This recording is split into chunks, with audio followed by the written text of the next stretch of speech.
자, 시작하기 전에 먼저 안내 말씀드립니다. 본 내용은 투자를 판단하는 데 참고용으로만 활용하시고 모든 투자의 최종 책임은 투자자 본인에게 있다는 점 꼭 기억해 주시기 바랍니다. 특정 종목을 사거나 팔라고 추천하는 게 절대 아닙니다. 주식으로 세상을 이해하기에 오신 여러분 환영합니다. 요즘 뉴스만 켜면 코스피가 사상 최고치를 경신했다는 소리가 들리죠. 보통 이럴 때 우리 개인 투자자들 마음은 어때요? 아, 너무 올랐다. 이거 꼭지 아냐? 하는 불안감이 먼저 스멀스멀 올라오잖아요. 그런데 말입니다. 최근에 신용증권에서 나온 리포트를 보니까 이게 완전히 다른 이야기를 하고 있더군요. 마치 비싸게 사서 더 비싸게 팔라는 격언을 비웃기라도 하듯 지금 사상 최고가인데 사실은 박앤세일 중입니다. 라는 아주 역설적인 주장을 펼치고 있어요. 오늘은 이 기묘하고도 흥미로운 시장의 속내를 제 20년 경험을 바탕으로 한번 제대로 파헤쳐 보겠습니다. 오늘 우리가 함께 파헤쳐볼 이야기는 크게 6가지입니다. 먼저 이 사상 최고치의 역설이 대체 뭔지부터 시작해서 시장의 절대 강자인 반도체 이야기, 그리고 우리가 주목해야 할 새로운 기회는 없는지, 마지막으로 그래서 우린 뭘 해야 하는지까지 차근차근 짚어보도록 하죠. 자, 첫 번째 꼭지입니다. 사상 최고치인데 오히려 더 싸졌다. 이게 대체 무슨 말인지 시장 데이터 속에 숨어있는 이 역설부터 한번 파헤쳐 보겠습니다. 아니, 지수는 꼭대기를 향해 가는데 가치, 즉 밸류에이션은 왜 오히려 바닥으로 향하는 걸까요? 그 해답은요, 지수를 구성하는 기업들의 이익 체력에 숨어 있습니다. 단순히 숫자의 함정에 빠지면 안 되고 그 본질을 봐야 한다는 뜻이죠. 지금 화면을 한번 보시죠. 오른쪽에 있는 코스피 지수는 정말 하늘 높은 줄 모르고 뻗어가는데 왼쪽에 있는 저 녹색 선, 그러니까 주가 수익 비율, 우리가 흔히 PER이라고 부르는 지표는 땅을 파고 들어갈 기세입니다. 주가는 오르는데 주식의 가격표는 오히려 저렴해지고 있다는 이 기현상, 이게 바로 우리가 마주한 역설의 실체입니다. 8.8배, 이 숫자는 꼭 기억해 두십시오. 이게 단순히 주가가 싸네? 이 정도 수준의 이야기가 아닙니다. 지금 시장은 2000년 닷컴 버블 때처럼 어떤 투기적인 광풍이 아니라 기업들이 실제로 벌어들이는 이익의 힘, 그러니까 펀더멘털이 주가를 아주 단단하게 밀어올리고 있다는 가장 확실한 증거거든요. 근데 보고서 내용은 이렇게 희망적인데 왜 제 계좌는 아직도 월요일 아침 출근길 발걸음처럼 무거운지 모르겠네요. 참 아이러니하죠? 그렇다면 이 엄청난 이익 성장을 이끄는 엔진은 대체 뭘까요? 이제 그 심장부로 한번 들어가 보시죠. 네, 맞습니다. 바로 대체 불가능한 왕, 반도체입니다. 이 그래프 하나가 지금 시장 상황을 전부 설명해 줍니다. 화면 오른쪽 맨 위에 저기 홀로 압도적인 존재감을 뽐내고 있는 녹색 점 보이시죠? 저게 바로 반도체입니다. 기업의 이익 창출 능력을 보여주는 주당순 이익, EPS 성장률과 수익률, 모든 면에서 다른 업종들을 저 멀리 따돌리고 있죠. 지금 코스피는 사실상 반도체라는 단 하나의 엔진으로 날아가고 있다고 해도 과언이 아닙니다.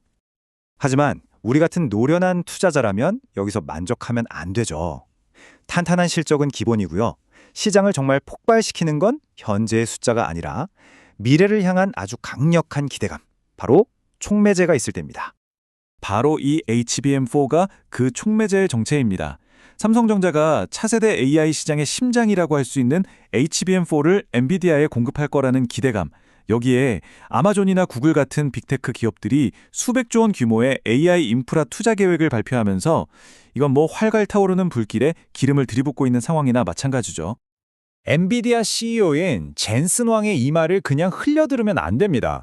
그는 지금의 AI 투자를 인류 역사상 가장 큰 규모의 인프라 구축이라고 선언했어요.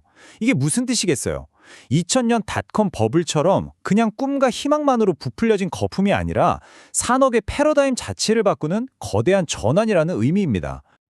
하지만 시장이 뜨거울수록 우리는 더 냉정해져야 합니다. 베테랑 투자자들은 이럴 때일수록 한 발짝 뒤로 물러서서 시장 전체를 조망하죠.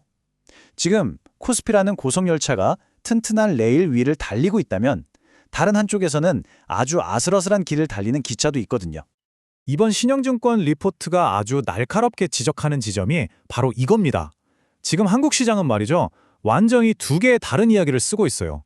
코스피는 이익성장이라는 아주 탄탄한 다리를 딛고 서 있는 반면에 코스닥은 기대감이라는 외줄 위에서 아슬아슬한 고개를 하고 있는 그런 형국입니다. 화면에 보이는 이 두 개의 차트가 그 극명한 차이를 보여줍니다. 왼쪽의 코스피 PER은 아주 안정적이죠.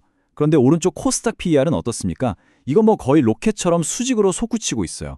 실적이라는 튼튼한 연료 없이 오직 기대감만으로 쏘아올린 로켓의 끝이 어땠는지. 우리는 IMF 외환위기 때 그리고 2000년 닷컴 버블이 무너질 때 정말 뼈아프게 경험하지 않았습니까?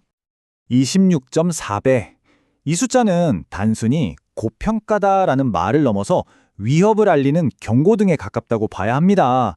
왜냐하면 이익 성장이 뒷받침되지 않는 랠리는 언제 무너져도 이상하지 않은 사상 누각과 같기 때문이죠. 이 변동성은 정말이지 제 사춘기 아들 녀석 마음처럼 도무지 종잡을 수가 없네요. 그렇다면 이 뜨거운 AI 광풍에서 한 발 비켜서고 싶은 현명한 투자자들은 어디로 눈을 돌려야 할까요? 신영증권 리포트는 화려하진 않지만 아주 단단한 현실에 발을 딛고 있는 또 다른 기회를 제시하고 있습니다. 바로 주주환원이라는 키워드죠. 매년 이맘때쯤 돌아오는 주주총회 시즌은 그동안 잠자고 있던 기업의 진짜 주인인 주주들이 목소리를 높이는 시기입니다. 특히 기업의 투명한 경영, 즉 거버넌스 개선을 요구하면서 적극적으로 주주권을 행사하는 행동주의 펀드들이 있거든요. 이들이 저평가된 금융주나 지주사들을 압박하면서 그동안 숨겨져 있던 기업 가치가 재평가받는 좋은 기회가 열릴 수 있다는 분석입니다. 자, 그럼 이 복잡하고 어려운 시장 상황 속에서 우리는 어떤 포지션을 취해야 할까요? 산전수전 다 겪은 베테랑 투자자의 최종 전략을 한번 정리해 보겠습니다. 지금 같은 시장에서는 3단계의 접근법이 꽤 유효해 보입니다.